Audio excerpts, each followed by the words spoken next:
Juriscast, o seu podcast jurídico. Olá, meus amigos advogados, minhas amigas advogadas, sejam todos bem-vindos ao episódio 120 do Juriscast, o seu podcast jurídico. Hoje é dia de falar sobre litígios de alta complexidade solucionados com arbitragem. Acompanhe esse episódio até o final que você vai aprender bastante com a gente, com o nosso convidado, sobre isso, tá bom? Mas antes, os nossos agradecimentos padrão e de costume aqui para o curso de Direito da Univille, que incentiva todas essas discussões de altíssima qualidade que a gente faz aqui no Juriscast. Muito obrigado ao curso de Direito da Univille. E se você quiser conhecê-lo, este curso que tem mais de 25 anos de história, é detentor aí do selo OAB Recomenda, basta acessar univille.br/direito. Convido vocês também a nos assistir em vídeo. Estamos em vídeo tanto no Spotify quanto no YouTube. Então, se além de ouvir as nossas vozes, você quiser conhecer os nossos rostinhos, fique à vontade para acompanhar-nos nestes dois canais de vídeo, YouTube e Spotify. E se você acompanha outros canais de áudio, o Juriscast e todos os episódios estão disponíveis em todas as plataformas aí de consumo de podcasts. Tudo bem? Toda quinta-feira tem sempre um novo episódio para você. Bom, dia de hoje é dia de falar então sobre arbitragem e resolução de conflitos complexos com o nosso convidado do dia, que é Paulo Magalhães Nasser. Ele tem vasta experiência em disputas judiciais e arbitrais complexas. Ele atua como árbitro em litígios relacionados a essas matérias, é mestre em Direito Civil e doutor em Direito Processual Civil pela PUC de São Paulo, mestre pela London School of Economics, professor da cadeira de Responsabilidade Civil no programa de mestrado em Direito Médico da Unisa, professor de pós-graduação em Direito Processual Civil da PUC Camp e da PUC Rio de Janeiro. Paulo, seja muito bem-vindo ao Juriscast. Tiago, obrigado. Estou muito feliz de estar com vocês aqui hoje. Imagina, eu que agradeço. Eu falo sempre e vou continuar repetindo cada Juriscast desse com um especialista. É sempre uma aula para mim, sem dúvida para a audiência também. Então, muito obrigado por ter aceito aí o convite, por dedicar um pouquinho do seu tempo para compartilhar a sua experiência com a gente, tá? Neste caso aí, arbitragem de causas complexas, não tenho dúvida que vamos aprender muito. Como a nossa audiência aqui ela é variada, por mais que seja uma audiência jurídica e todos nós estudemos aí em algum nível mediação, arbitragem, negociação lá durante a graduação, mas a maioria dos advogados acabam indo para suas respectivas áreas de especialização e nem todos acabam exercitando isso aqui, a arbitragem nas suas rotinas, né? Então, para a gente começar aqui nivelando a nossa conversa, eu gostaria de te pedir um pouquinho de contexto sobre como é que é o panorama atual aí da arbitragem no Brasil, o que a nossa legislação, em especial aí o Código Civil, nos orienta com relação a essa temática, para que a gente nivele e depois a gente entre a fundo aí na sua especialização. Quando a gente fala de arbitragem, né, a gente fala de um método para resolver conflitos entre pessoas naturais, pessoas jurídicas e também empresas públicas, né, e o próprio Estado fora do Poder Judiciário, né? Então, a arbitragem é um método de resolução de conflitos que tem lá como nascimento a vontade das partes, muitas vezes antes mesmo de ter o conflito, antes mesmo de ter qualquer divergência em relação, por exemplo, a um contrato,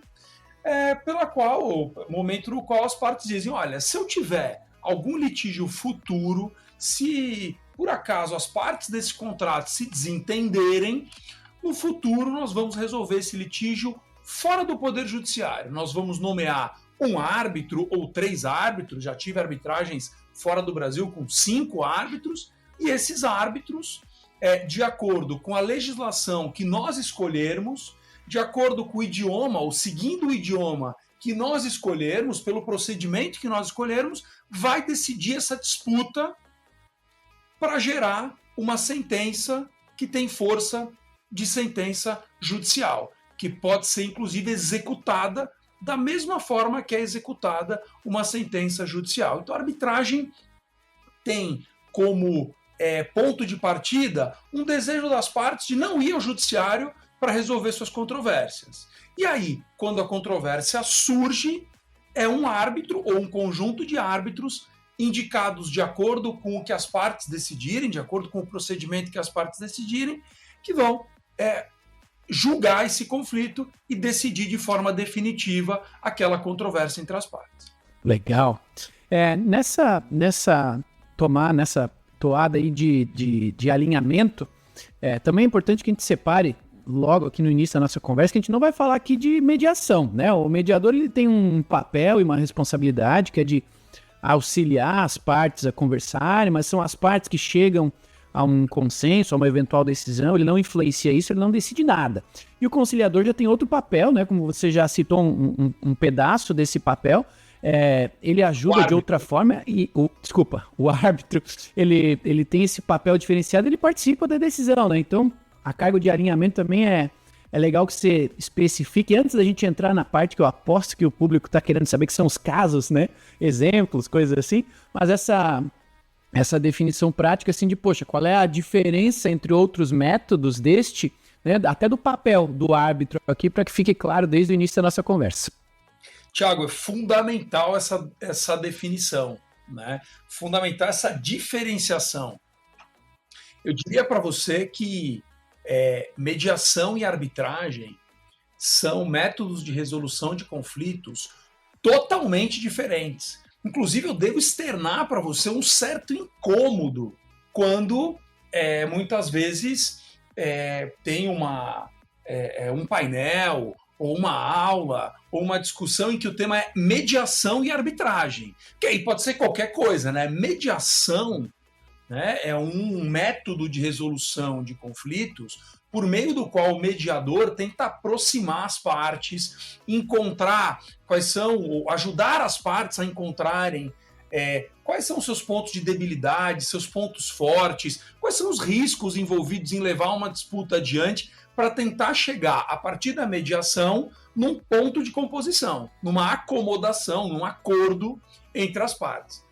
A arbitragem é totalmente diferente disso, porque a arbitragem é um meio adjudicatório, tem alguém que decide, tem alguém que diz o seguinte: vocês, empresas ou cidadãos maiores de idade, vacinados, vocês não conseguem se entender?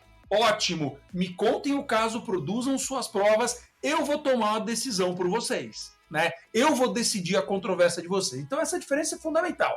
A mediação é um método pelo qual as partes são, de acordo com técnicas bastante consagradas, diversas técnicas diferentes, as partes são incentivadas a caminhar para uma composição. Na arbitragem, ótimo se as partes se compuserem. Se não se compuserem, vem alguém que ao final decide, e essa decisão é uma decisão equivalente à decisão tomada por um juiz de direito togado, investido pelo Estado, e essa mesma decisão arbitral gera coisa julgada, ou seja, uma vez decidida, ela não pode ser modificada. Agora tá claro, caso alguém aí da audiência não tivesse essa clareza, mais claro possível, e vamos agora adentrar aí o caso concreto, a explicação agora aprofundada no tema específico. Vamos falar de arbitragem de casos complexos, né? E é legal que tudo começa lá com a cláusula arbitral, que as partes, né, convencionam, e não é minha especialidade, logicamente, mas imagino aqui que, poxa, tudo deve partir de algum interesse das partes, né? Poxa, imaginamos que levando a nossa disputa para a arbitragem, a gente vai ter algum benefício, seja a celeridade, seja ter o tratamento de um árbitro especialista na minha causa. Deve ter uma série de benefícios que talvez as pessoas desconheçam por estarem habituadas com esse processo padrão da judicialização, né? Mas tem muitos benefícios, em especial em casos complexos. O que você me diz? Tiago, a tua pergunta ela é muito profunda, porque ela toca a ideia, né, de nós debatermos qual é o incentivo para a parte dizer: não vou para o judiciário, vou decidir essa matéria, vou decidir essa disputa, né, de maneira privada, fora do poder judiciário, mas com o árbitro exercendo um poder jurisdicional, né, reconhecidamente pela Constituição, pelo Código de Processo Civil, pela Lei de Arbitragem. Nós temos uma Lei de Arbitragem de 1996 que foi sendo aperfeiçoada, né, ao longo dos últimos 28 anos no Brasil, que teve a sua constitucionalidade reconhecida pelo Supremo em 2001, que levou o Brasil a ser signatário da Convenção de Nova York, né? Uma convenção que prevê que os países signatários dela vão facilitar o cumprimento de decisões arbitrais que tenham sido proferidas nos países signatários dessa Convenção de Nova York, né? Então, se um país signatário dessa convenção produz lá no seu território uma sentença arbitral, os signatários vão permitir que essa sentença seja mais facilmente executada no seu território. É o caso do Brasil. O Brasil é signatário da Convenção de Nova York há mais de 20 anos. Tudo isso foi levando o Brasil para uma posição que o Brasil ocupa hoje de um dos maiores palcos de arbitragem do mundo. Eu diria que o Brasil hoje é líder em número de arbitragens na América Latina, por exemplo, né? O Brasil é o grande centro para esse desenvolvimento de arbitragens. E aí a tua pergunta, que vem de um jeito muito relevante para nós, mas o que faz as partes arbitrarem? Me parece que a primeira motivação das partes para arbitrar vem do fato de que a arbitragem permite um alto grau de especialização e aprofundamento daquele que vai julgar a causa.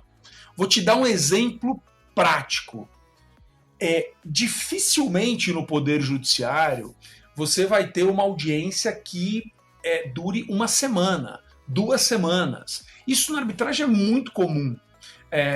Na arbitragem mais tranquila, a gente tem uma semana inteira de audiência, né? As testemunhas são ouvidas de maneira muito minuciosa, né?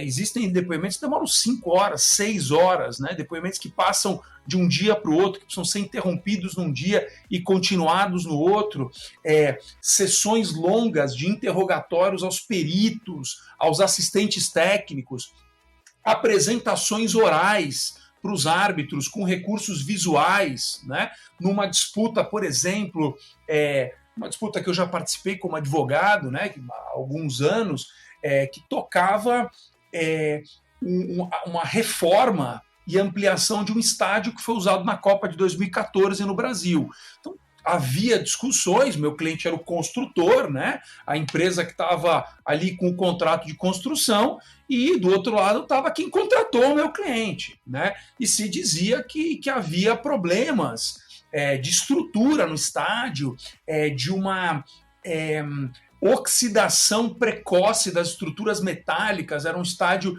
que ficava numa capital próxima do mar, né? Então com nível de salinidade muito alto. Então as discussões com os peritos que tocavam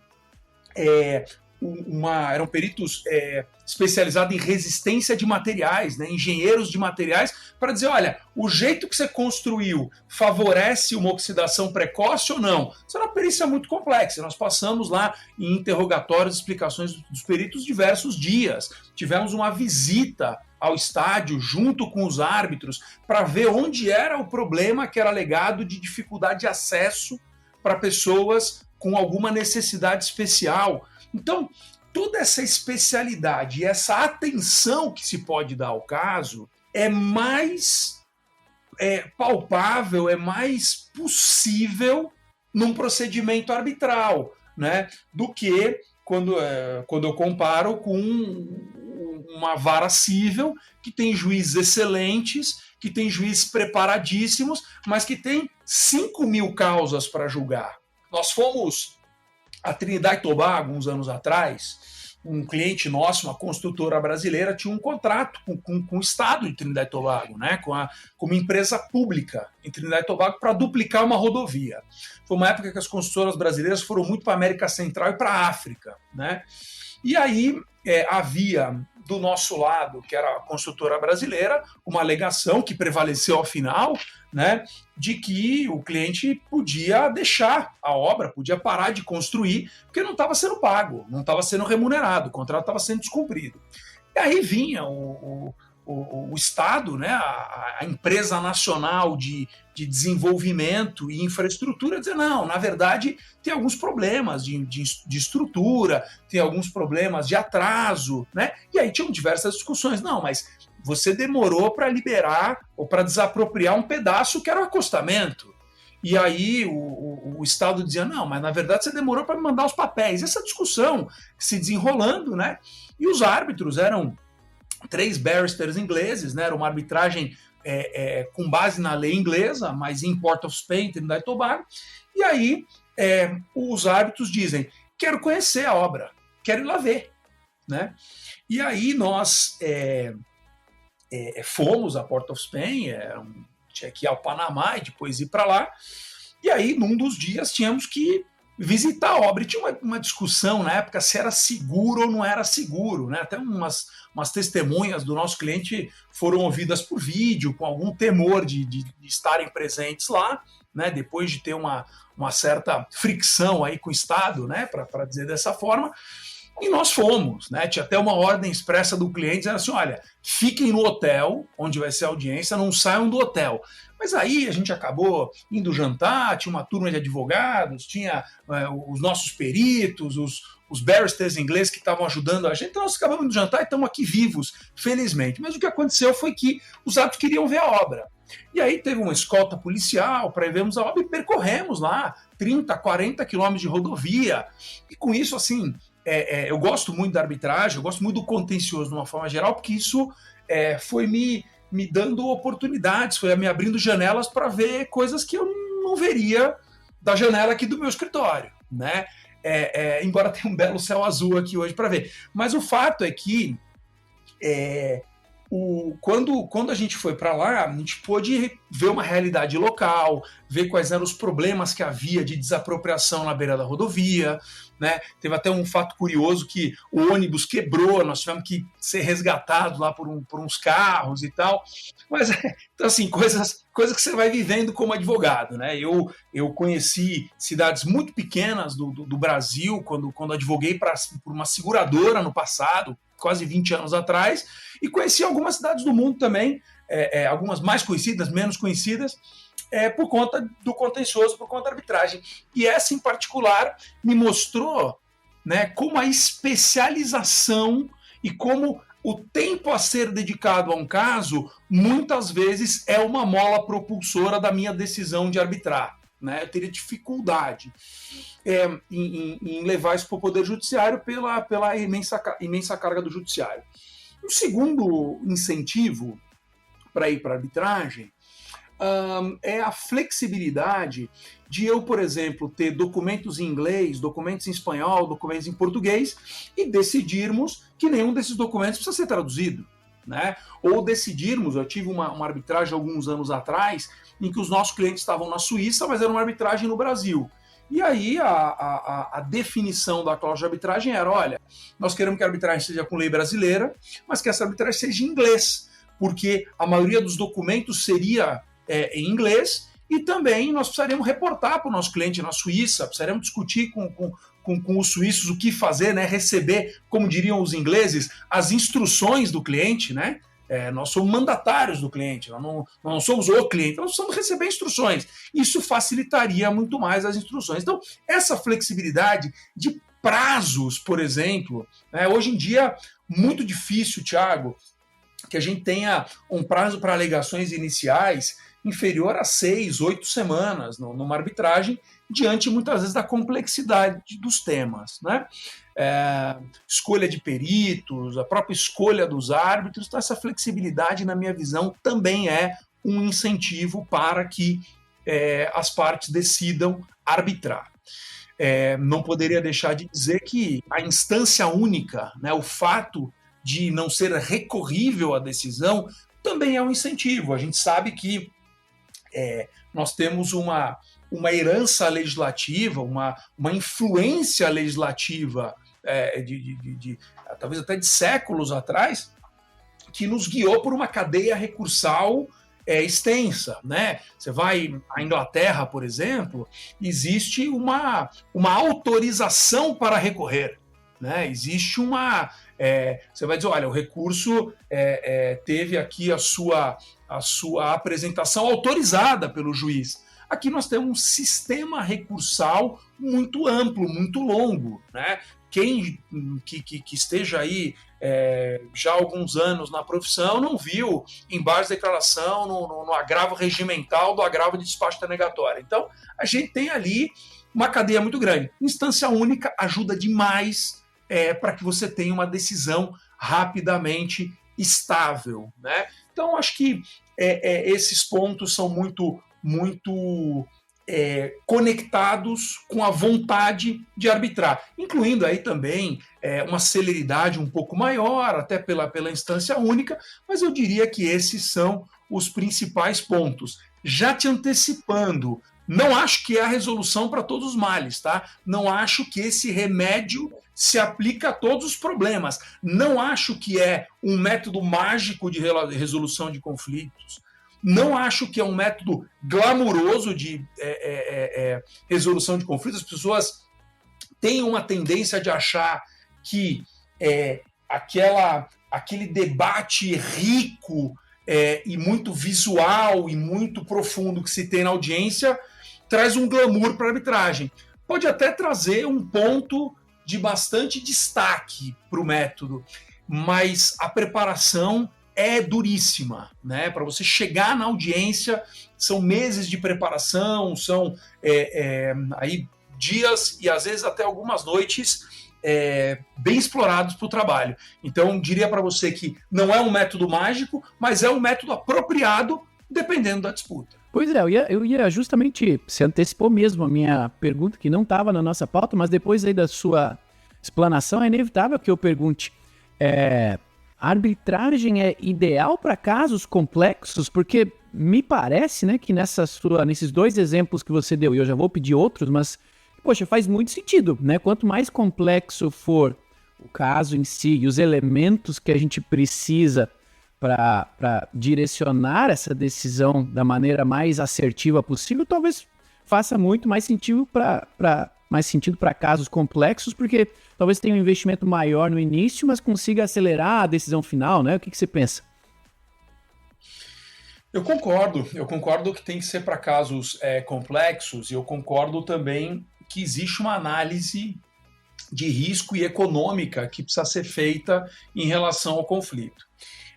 Eu acho que pode existir um equívoco na hora de se escolher a arbitragem, olhando para uma das suas vantagens isoladamente, né? Uma delas, por exemplo, que é uma vantagem, mas não acho que é também a primeira delas, é que ela é confidencial, né?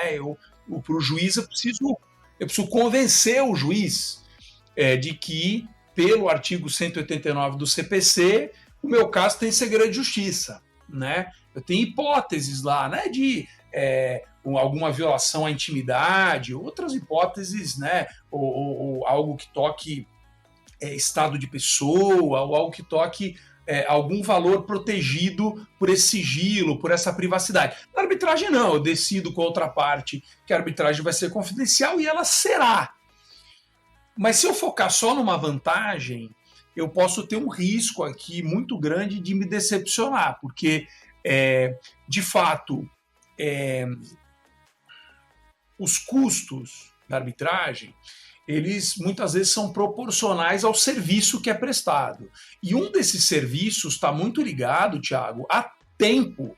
Eu estou comprando tempo dos árbitros, eu estou comprando tempo dos advogados, né? Então, se eu preciso ter uma preparação que me coloque numa sala de audiência por 5 dias, junto com a minha equipe de 3, 4, 5 advogados, e eu tenho lá 3 árbitros com seus assistentes, com o secretário do tribunal arbitral, com uma câmara, como as maravilhosas câmaras que nós temos aqui no Brasil, atuando para resolver aquele conflito, isso custa. E se isso custa, isso impacta o cálculo que a parte tem que fazer para saber se vale a pena. Primeiro, se vale a pena litigar, né? Essa lógica de que sempre vale a pena litigar, isso é muitas vezes uma mania que a gente tem no Brasil, mas que precisa ser muitas vezes colocada em perspectiva. E também nós precisamos calcular, precisamos olhar com delicadeza o custo que aquela demanda vai ter em contrapartida ou em comparação com o benefício que eu posso obter na causa. Então, respondendo a tua pergunta, eu entendo que as causas mais complexas e as causas que têm particularidades mais delicadas e que precisam de uma atenção um pouco maior são causas mais propensas à arbitragem, né? Ao passo que algumas causas que estão mais ligadas ao dia a dia, não que não sejam complexas, mas estão mais ligadas ao dia a dia de um juiz e ao tempo que os juízes, que são excelentes no Brasil, e notadamente aqui no estado onde eu litigo mais, que é São Paulo, posso dizer que os juízes e as juízas têm altíssima qualidade. Esse juiz tem uma limitação temporal, esse juiz tem uma limitação de espaço de agenda para marcar uma audiência rápido, para ouvir um advogado ou uma advogada falando por 40 minutos, 50 minutos sobre um caso antes da audiência começar ou no início da audiência. Então, eu diria para você que a arbitragem é um método excelente para resolver conflitos, principalmente os complexos, e que tenham um objetivo a ser buscado que dentro de uma lógica econômico-financeira faça sentido. Né? Legal. Se você está em uma empresa, ó, tá aí um motivo muito, muito, muito claro e importante para você ter uma boa assessoria jurídica, né? Ter um especialista aí que lhe assessore nos seus contratos, quando vale a pena incluir lá a cláusula arbitral, em qual câmara, com qual especialista, faz todo sentido ter apoio na hora de decidir esse tipo de questão, porque faz diferença, claramente faz diferença. Falando em fazer diferença, separe um minutinho aí do seu tempo, por favor, compartilhe esse episódio com seus colegas aí de trabalho, se tem algum colega seu no escritório, no departamento jurídico, na sua sala de estudos aí de direito, que gosta do tema aí da arbitragem, encaminhe esse episódio para ele. E também, deixe aqui sua avaliação, suas estrelinhas, seu joinha, siga aqui o canal no YouTube, siga a gente aqui no Spotify, para que você continue sendo avisado aí a respeito dos novos episódios que saem toda quinta-feira aqui no Juriscast. E claro, que o algoritmo aí nos ajude a mostrar esse conteúdo aqui que a gente está produzindo gratuitamente para você, que a gente consiga ajudar mais pessoas a aprenderem mais sobre o tema e assim façamos um ecossistema jurídico cada vez mais promissor e próspero para todos nós que atuamos nele. Tudo bem? Bom, doutor Paulo, você já deu 2 bons exemplos e o tempo está voando, então eu quero te pedir para você nos dar alguns exemplos assim, de casos inusitados ou muito complexos que você, lógico, dentro do que você puder divulgar, né? Para que a nossa audiência tenha a noção assim de, poxa, o que espera o que um advogado que vai trabalhar, né, nessa área de alta complexidade com arbitragem pode esperar e que você já viveu aí, pode compartilhar com a gente.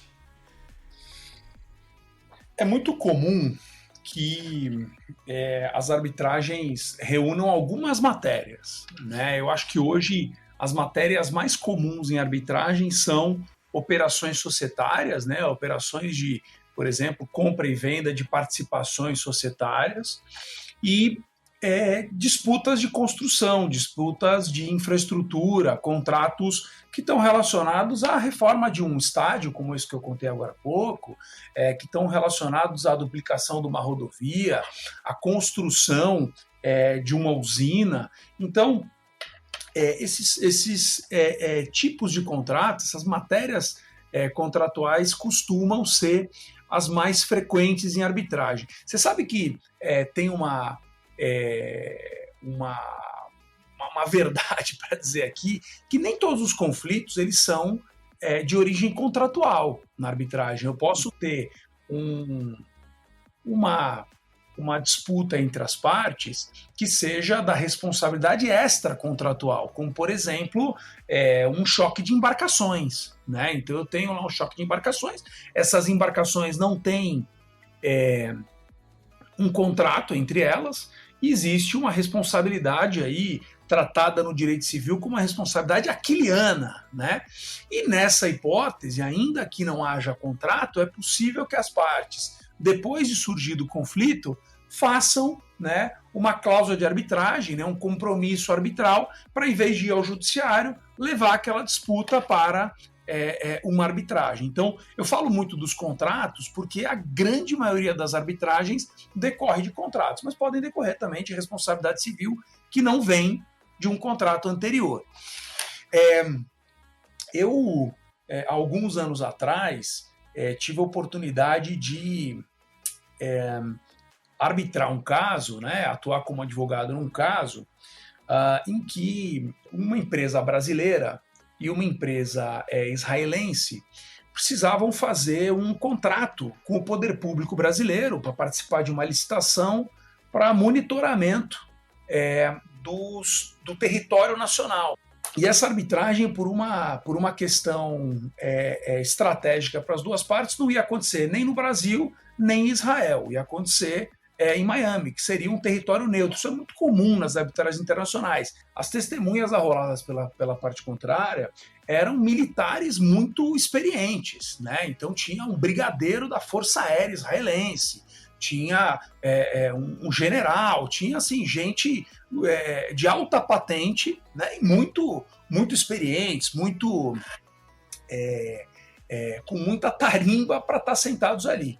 E aí eles eram nossa parte contrária na arbitragem, né? E nós tínhamos um receio, porque dizíamos, olha, parecem ser pessoas muito honestas a despeito aqui do conflito que tem com o nosso cliente, mas será que de alguma maneira aqui podem estar nos ouvindo, podem estar nos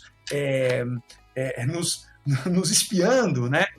Nos monitorando, e de outro lado nós pensamos, não, nós estamos lidando com a verdade aqui, então nós não temos que ter medo, não temos que ter receio. E se estiverem nos ouvindo, não estavam, evidentemente, se estiverem nos ouvindo, não tem problema, porque o importante é que nós estamos trabalhando um caso sério, estamos trabalhando com a verdade do caso e vamos lá. E lá naquela arbitragem a gente acabou lidando com diversas culturas, com diversas visões de mundo. Um grande elemento da arbitragem é você se permitir entender a cultura do outro. Esse multiculturalismo na arbitragem é relevantíssimo, porque isso permite que você entenda o que o outro está pensando, como pensa, entenda algumas diferenças culturais que se aplicam até dentro dos contratos que são realizados. E ao longo desses anos também de arbitragem em construção, em operações de M&A, a gente viu também empresas que não são multinacionais em arbitragens domésticas que muitas vezes resolveram o negócio da parte, resolveram as angústias das partes, como, por exemplo, exclusões societárias. É muito comum que as discussões societárias tenham uma cláusula de arbitragem, os contratos sociais tenham uma cláusula de arbitragem. E muitas vezes a parte ali angustiada com um sócio que cometeu uma falta grave, um administrador que cometeu um ato ilícito, acabaram se utilizando da arbitragem para poder resolver essas questões. E talvez uma das arbitragens mais interessantes que eu já participei foi a arbitragem envolvendo uma transferência desportiva, né, em que se acusava um clube de ter pago valores para um determinado jogador antes do momento em que o clube vendedor ou o potencial vendedor soubesse que esse jogador pretendia se movimentar. E essa arbitragem também foi uma arbitragem muito bonita, porque nos permitiu conhecer um mundo, que é esse mundo dos negócios no futebol, que tem uma mentalidade diferente, por exemplo, dos M&As feitos pelos fundos de private equity, que tem uma mentalidade diferente das construtoras que se envolvem em projetos com o poder público, né? Então, cada caso é um mundo de novos conhecimentos e, principalmente, de aprofundamento no negócio do cliente, naquilo que o cliente faz. Por isso também que não dá para pegar várias arbitragens ao mesmo tempo, não é recomendável que os árbitros tenham diversas arbitragens ao mesmo tempo, e por isso também que eu digo que a arbitragem é um exercício de muita profundidade. Que diferença eu entendo que o advogado, a advogada fazem em nome do cliente ou em favor do cliente numa arbitragem? É o aprofundamento, é conhecer detalhadamente os detalhes de um projeto, os detalhes de um contrato, os detalhes de uma operação societária, o que me parece que faz toda a diferença quando você vai apresentar o seu caso. Os árbitros sentados na sua frente podem te fazer qualquer pergunta, né? Podem te perguntar sobre qualquer aspecto do contrato, podem se interessar por pontos que os advogados, em princípio, acharam que aquele ponto não era relevante, né? Então, me parece que a arbitragem ela te tira um pouco da lógica de que o direito se resolve pelos fatos contados pelo cliente, né? Ou a disputa se resolve pelos fatos contados pelo cliente e pelo direito aplicado. Eu acho que é muito mais do que isso. Me parece que a experiência humana que a gente tem como advogado, ela também é muito grande, sabe? Ela é muito significativa. Eu gosto muito de pensar que a arbitragem permite não só resolver o conflito, mas também, antes de resolvê-lo, entendê-lo. Eu acho que a arbitragem reforça a necessidade de outras capacidades, como a de compreender o que o cliente faz, ao de ir lá, colocar o seu capacete e ver a obra, colocar o seu capacete e ver a fábrica como é que funciona, a parte de fundição dentro do cliente, né? Ir ao cliente para entender qual é a estratégia de aquisição de empresas de um fundo de private equity, entender quais foram os estudos feitos pelo cliente antes da aquisição, né? Tudo isso se agrega à construção do caso, né? Qual é o storytelling desse caso? Como é que eu vou dar ritmo para esse caso? Como é que eu torno esse caso interessante para ele ser lido, para ele ser compreendido?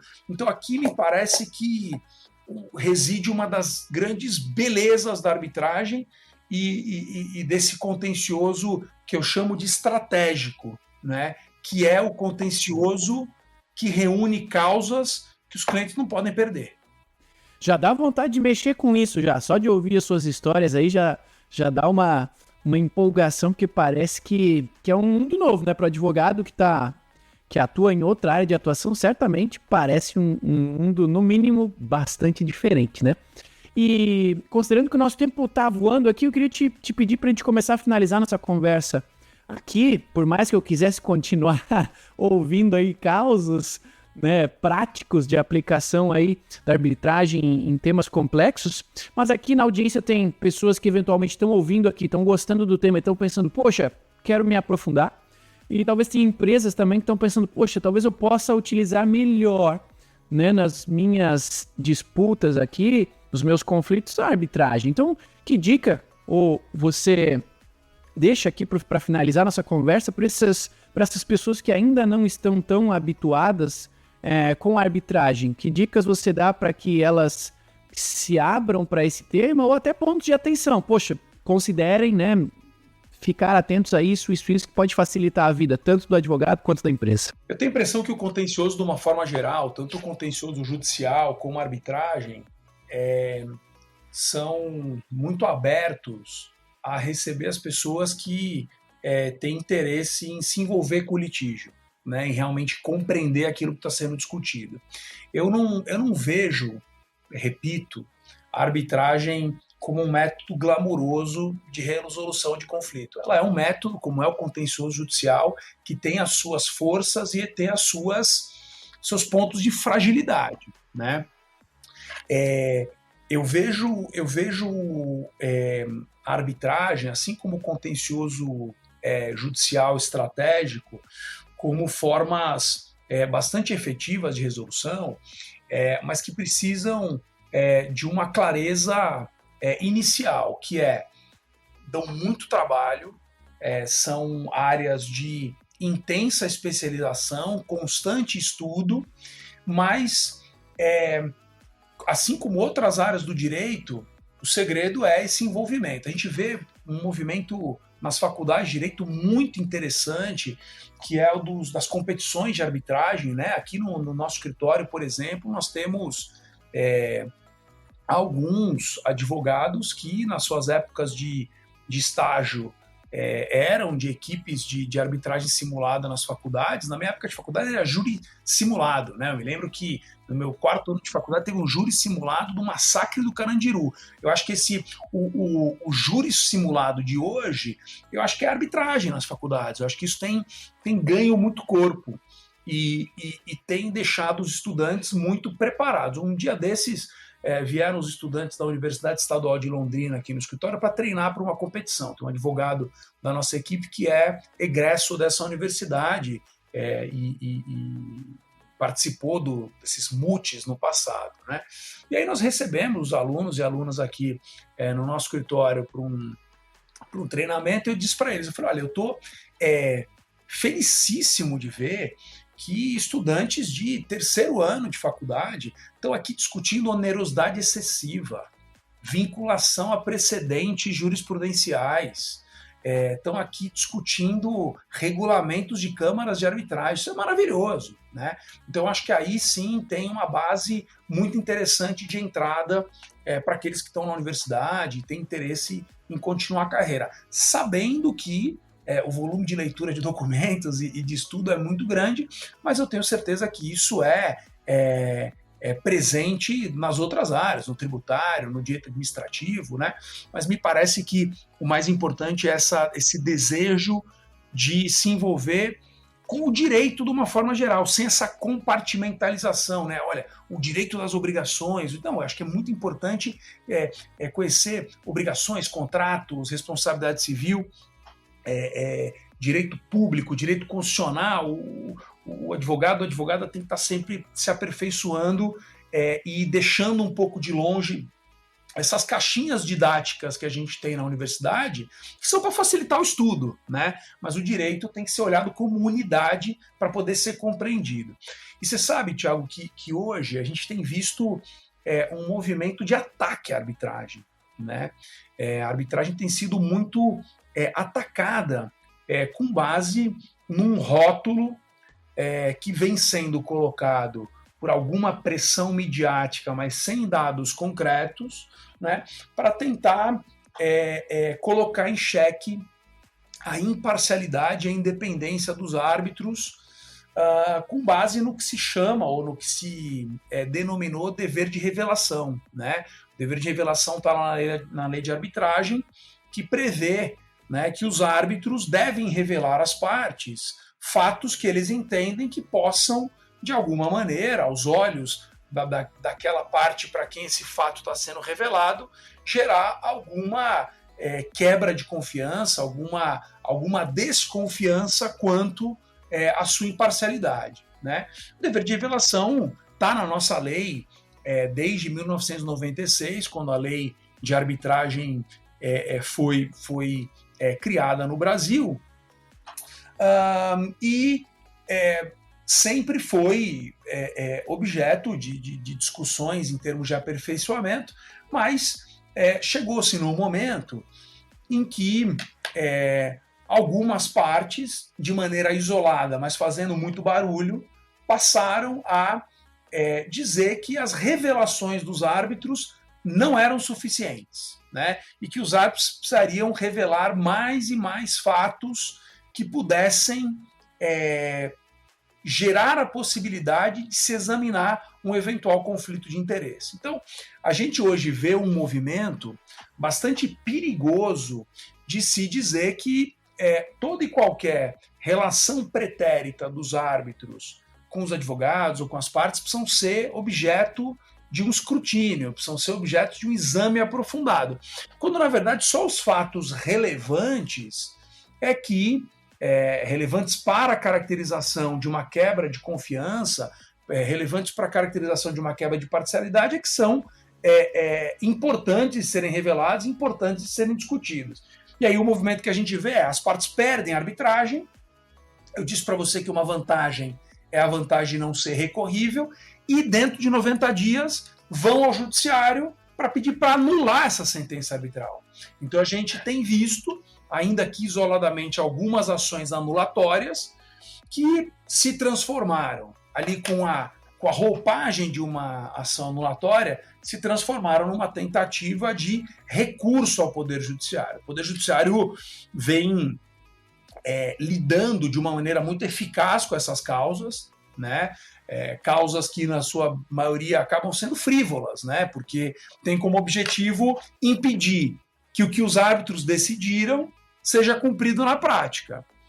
E aí a gente verifica, por exemplo, o Tribunal de São Paulo com decisões bastante importantes para manter a segurança jurídica na arbitragem e vê também o STJ decidindo matérias muito importantes a respeito do dever de revelação. Um exemplo é um acórdão que foi proferido no final de junho, né, de relatoria da ministra Nancy Andrighi, pelo qual se entende que a falha do árbitro em revelar alguma coisa que uma das partes achava relevante, mas que não foi revelado, por si só não gera quebra de imparcialidade, né? Então, se daqui 10 anos eu participar de uma arbitragem com você, Thiago, e por algum lapso meu, eu não me lembrar que nós fizemos um podcast juntos, falando dos fundamentos da arbitragem no Brasil, e que você foi gentilíssimo aqui em me receber,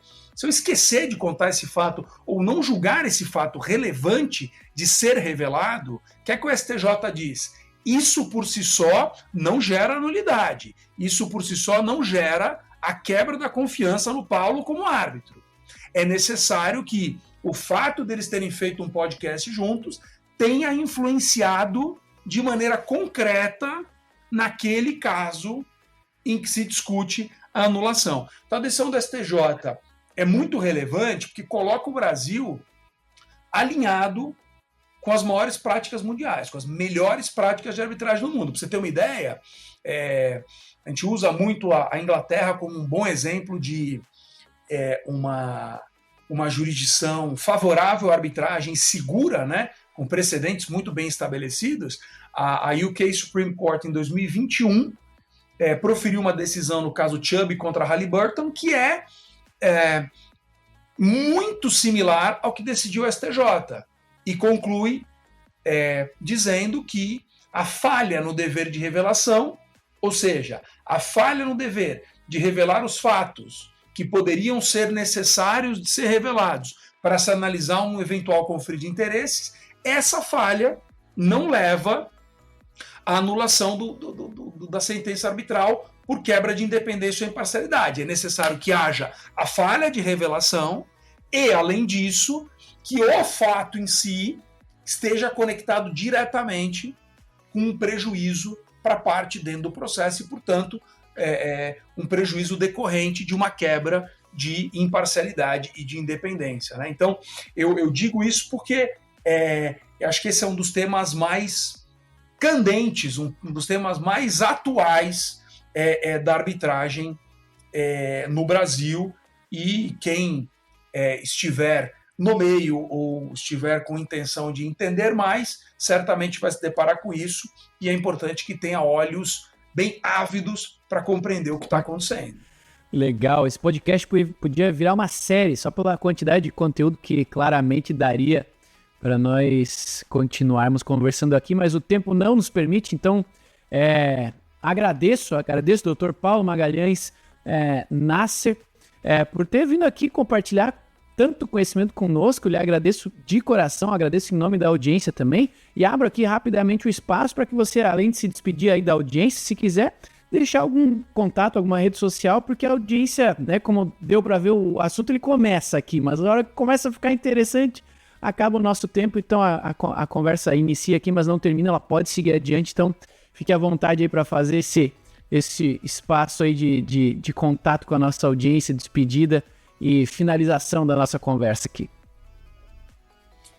Thiago, eu quero te agradecer muito pela oportunidade de estar aqui, falar um pouco de arbitragem. Você tem razão que é um tema muito rico e é um tema que é muito prático também, né? A gente tem aqui uma série de assuntos para tratar, e se em algum momento você tiver a paciência de falar comigo de novo, e se os ouvintes aí também tiverem esse interesse, eu faço questão de voltar e contar um pouco mais, né? E poder dividir alguns pontos específicos.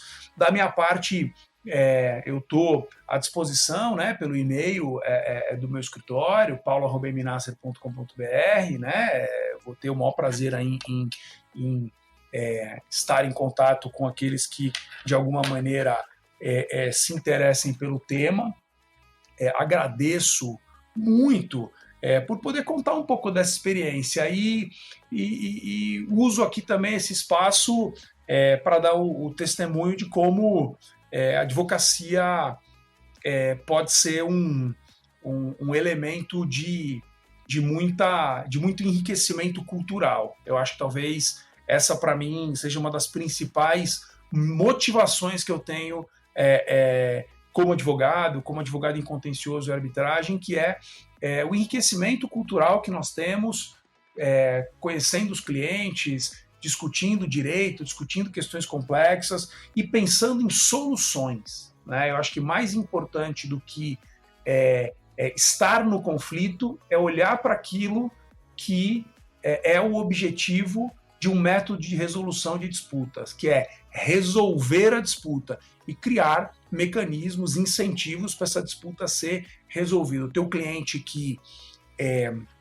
constrói pontes, o teu cliente que compra empresas para revender no futuro, ou o teu cliente que distribui medicamentos, não tem como objeto social primário o contencioso. Então a missão dos advogados, das advogadas, é resolver esse conflito e não deixar esse conflito cada vez mais potencializado. Às vezes os conflitos são importantes, as disputas são importantes que aconteçam para você resolver o problema em seguida. Mas é importante que a gente tenha em mente que a disputa não pode ser um fim em si mesmo. E eu acho que a arbitragem contribui muito para isso, assim como contribui também o Poder Judiciário e os outros métodos, como a mediação, por exemplo, que, como eu te disse, não tem nada a ver com o método adjudicatório, que é a arbitragem, mas de alguma forma são tratadas em conjunto por conta de serem alternativas a uma ida ao Poder Judiciário. Maravilha, muito obrigado, meu amigo Dr. Paulo Magalhães Nasser, muito obrigado por essa aula, muito obrigado por dedicar seu tempo e, acima de tudo, sua experiência para compartilhar comigo, com a nossa audiência, tanto conhecimento. Você que nos ouviu, nos assistiu até agora, deixe aí nos comentários o que você achou desse episódio, avalie, faça mais perguntas aí. Se você achou que o Dr. Paulo pode voltar aqui e falar com a gente sobre algum ponto específico, escreve aqui para a gente nos comentários, que eu faço questão de lê-los e trazer o Dr. Paulo aqui de novo. Perguntem que a gente responda, tá? Que a gente responde. É isso, meus amigos, muito obrigado aí, essencialmente ao Dr. Paulo e também a cada um de vocês que acompanha os episódios do JurisCast. Estamos no episódio 120, já são centenas de milhares de pessoas que acompanharam aqui os nossos episódios, mais de 400 mil ouvidas. Obrigado a cada um de vocês, tá? Continue colaborando, continue indicando especialistas, continue pedindo temas. Toda quinta-feira a gente traz um novo episódio para você, tá? Obrigado então a cada um que nos acompanhou até o final deste episódio do JurisCast. Nos vemos semana que vem no próximo episódio do seu podcast jurídico. Até lá e tchau. Você ouviu o JurisCast, produção e oferecimento ProJuris, plataforma de inteligência legal, líder no desenvolvimento de software para departamentos jurídicos e escritórios de advocacia by Softplan. Conheça mais em projuris.com.br.